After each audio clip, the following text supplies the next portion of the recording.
السلام عليكم ورحمة الله وبركاته. كلانتي wanaagsan asxaabay meel kastood naga daawanaysaan. Ku soo dhawaada mar kale iyo mid kamid ah barnaamijyada aan idinku tala galnay. Barnaamijkan waa kii koobaad waa barnaamijkii subaxnimo oo saakay aan idin soo gudbinayno. Saakay waa talaado taariikhduna waxa ay ku beegan tahay 8 bisha 7 2026. qodobada saakay barnaamijkan idinkugu hayno gabi ahaantood waxay noqon doonaan aroortii saakay Mareykanka oo weerar culus ku qaaday koonfurta Iiraan maxay kaga jawaabtay qaalibaaf oo war soo saaray xarunta ilaalada kacaanka Iiraan warbixinada u qaabilsan ee maqarrul khaatimul anbiya oo war soo saartay Trump oo amarka weerarkaas bixiyay isagoo ku sugan magaalada Ankara ee dalka Turkiga oo ammaankiisa aad loo adkeeyay iyadoo laga baqayo Iiraan inta carooto inay Turkiga ku soo weerarto Trump. haddaba xaaladda cirka ayay ku jirtaa saakay mar kale xiisad culus ayaa ka jirta bariga dhexe. qodobadaas ayaynu barnaamijkeena saakay ku soo qaadanaynaa. inta aan ku jirnana wixii akhbaar ee soo kordha waan idinla socodsiin doonaa. barnaamijkeenii ugu horreeyay saakay oo ah Arbaco taariikhduna ay ku beegan tahay 8 bisha luulyo sanadka 2026.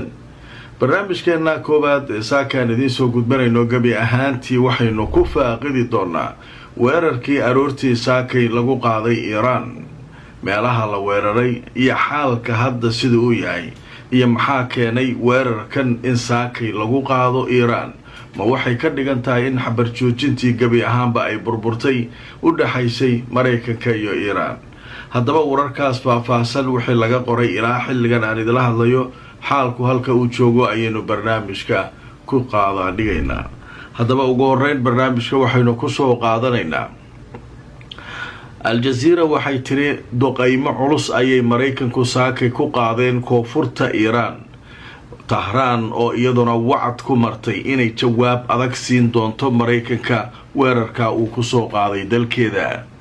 warbaahinta Iiraan ayaa sheegaya aroortii saakay oo Arbaco ah in laga maqlay dhowr goobood qaraxyo isxigxigay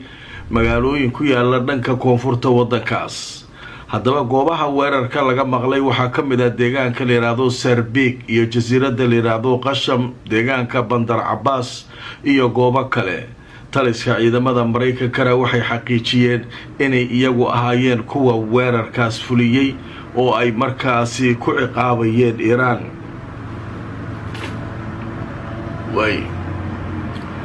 marka waxaa leeyahay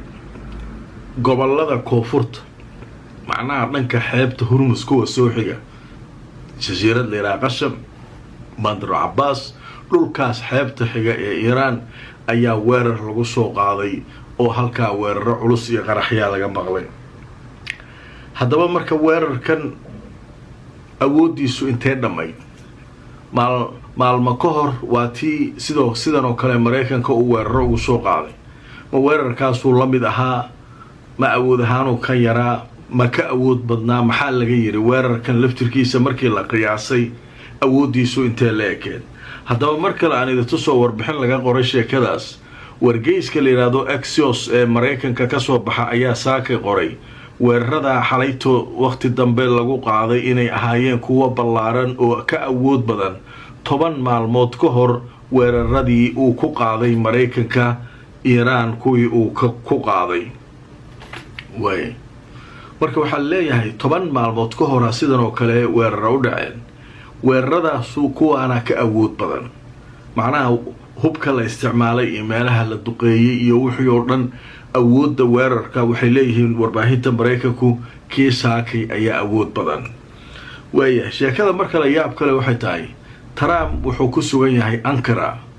magaalada caasimadda ee Turkiga, halkaas oo shirka NATO kaga qayb galayo. isagoo halkaa jooga ayuu amarka bixiyay in la weeraro Iiraan. Turkidii marka maxay ku qasban yihiin inay aad u ilaaliyaan hawada wadanka Turkiga. waxaa laga baqayaa Iiraan inta xanaaqdo laba fiila istaabanaysa. Iiraan caadi ma ah inay inta xanaaqdo hoteelka uu degan yahay odaga inta soo aado ay markaa daakum ka dhigto. odaga waa u dhow yahay hadda ma Mareykan ma jiro hadeer isaga isaga turkigu joogaa amarka iiraan in la weerarana turkigu ka dhex bixiyey marka turkiga iyo iiraan xuduuday leeyihiin waa laba wadano isku dhagan marka nimankii turkida ahaa saakay gabgabtaa ka dhammaataa leeyahay iyo cabsi ah in odaga laga yaabo in halkaa lagu soo weeraro inkastoo in lasoo weeraro ay dhib badan tahay oo adag tahay oo turkiga haddii lasoo weeraro gaashaanbuurta nato oo lasoo weeraro weli madaxdeedii oo shiraysa sheekada way ku adkaaneen iiraan laakiin cabsidu way iska jirtaa markasta haddaba marka aan idin tuso wararka laga qoray sheekadan iyadana aljazeera waxay leedahay mas-uul maraykan ah ayaa si rasmiya u sheegay trump inuu amarka fulinta weeraradaasi uu bixiyey isagoo ku sugan turkiga haddaba arrintan waxaa la sheegay in looga jawaabayay waxa ay maraykanku ku tilmaameen howlgallo argagixiso caalamiga ah oo ay qaadeen iiraaniyiinta kadib markii ay weerareen maraakiib maraysay badda hormus kuwaasoo doonayay inay halkaa ka gudbaan waaye marka maxaa dhacay marka maxaa loo weeraray iiraan shalay waxaa la yidhi 3 markab oo kuwa xamuulka qaada ah oo shidaal iyo gaas iyo waxwado oo qaar ay leedahay qadar ayaa gantaalo lagu weeraray kadib markii ay iska dhiga tireen warkii iiraan oo ahaa cidta soo mara waxay mareen dhanka cumaan halkaasaa looga daba tegay 3 markabaa meesha lagu gubay oo maartay gantaalo lagu dhuftay inkastoo iiraan si rasmi aysan u sheegan laakiin iiraana ka dambaysaa leeyahay marka maraykanku waxay leeyihiin ma u ogolaanayno iiraan inay maxay tahay maraakiibta halkaa iska maraysa weerarto waxaan kaga jawaabaynaa weerar haddaba markii howlgalkaasi uu dhammaaday waxaa war soo saaray taliska dhexe ee ciidamada maraykanka haddaba taliska dhexe ee ciidamada maraykanka waxay sheegeen waxaynu fulinay yidhaahdeen weeraro isxigxigay oo awood badan oo aan ku qaadnay iiraan weeraradan waxaa la sheegay in ay markaasi ka yimaadeen jawaab aynu ka bixinaynay weerar iiraan ay ku qaaday maraakiib ganacsi oo marayay marinbiyoodka caalamiga ee hormus waxay sheegeen maraykanku inay 3 markab oo kuwa ganacsiga ah oo ka gudbaya halkaas la weeraray saacadihii lasoo dhaafay marka maraykanka iyagoo ka jawaabaya arrinkaas ayay iyaguna waxay sheegeen inay weerarkaasi fuliyeen oo ay qaadeen way marka waxay leeyihiin marka waa soo afjarnay dagaalkii marna waa soo dhamaynay oo macnaha weerarkii howlihiisii waa soo gabagabaynay laakiin sababtaan u samaynay sidaasay ahayd nimanka iyagaa gardarnaa meeshaasay weerareen okay xaalku markuu halkaas marayo marka saakay waxaa goordhow war soo saaray xafiis la yidhaahdo khaatimul ambiyaa oo ah qaybta wararka u faafisa ciidanka ilaalada kacaanka iiraan haddaba marka maxay yidhaahdeen xafiiska la yidhaahdo khaatimul ambiyaa wuxuu sheegay inay si adag uga jawaabi doonaan saacadaha soo socda weerarka ay ku tilmaameen iyaguna inuu ahaa mid argagixisa oo maraykanka uu ku soo qaaday dalkooda ma aqbali doono in maraykanka uu soo galo ama uu soo farageliyo arrimaha marinbiyoodka hormus iyo maamulidiisa haddaba marinbiyoodka hormus waxa kaliya ee lagu mari karo oo ay maraakiibtu kaga gudbi karaan inay tahay ogolaanshiyaha iyo qaabka ay u xadiday iiraan waa isdaalinayaan ee leedahay dowladahan kale maraykan meeshaan xataa waxuu ka gala mala yidhaahdeen hadda weerarkan uu nagu soo qaadanaya jawaabtiisa saacadaha soo socdaa arki doontaan maraykan wax shaqaa uu ku leeyahy marinbiyoodka hormus iyo maamulidiisa iyo cidda maraysa cidda laga amar qaadanaa midna ma jirtay leeyahy maraykan ma dhulkaanu degay maxaa keeneen annaga ma wadankiisaa ugu tagna marka intaa imaanaa waa idinku maamula waxaa ka yeeleen maleda ciddii maraykan isku hadlaysaysana gantaalkaasaa u dambeynee nagtaa ka saarayna sheekadaasu markaa iyaduna halkaasi maraysa marka ilaa hadda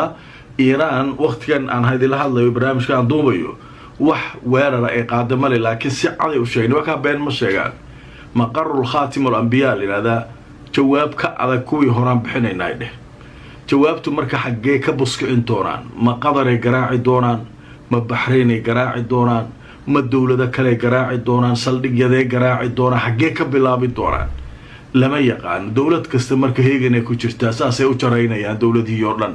xaggee iiraan kasoo buskicin doontaa la leeyahy marka weli wax weeraroo dhacay male laakiin waa weeraraynaa ay dheheen waana arki doonaa ma jeceshahay barashada qur-aanka kariimka iyo culumta shareecada hab casriga online ah adigoo jooga gurigaaga ama goobtaada shaqada markasu daaru taqwa waxaa kugu baraya qur-aanka hab casriga online ah maadooyinkaad ka baran karto waxaa ka mid ah qur-aanka kariimka higaada luqada carabiga iyo culumta shareecada isdiiwaangelintu way socotaa fadlan horugaad waxay faahfaahina kala xidhiidh nambarada shaashada kaaga muuqda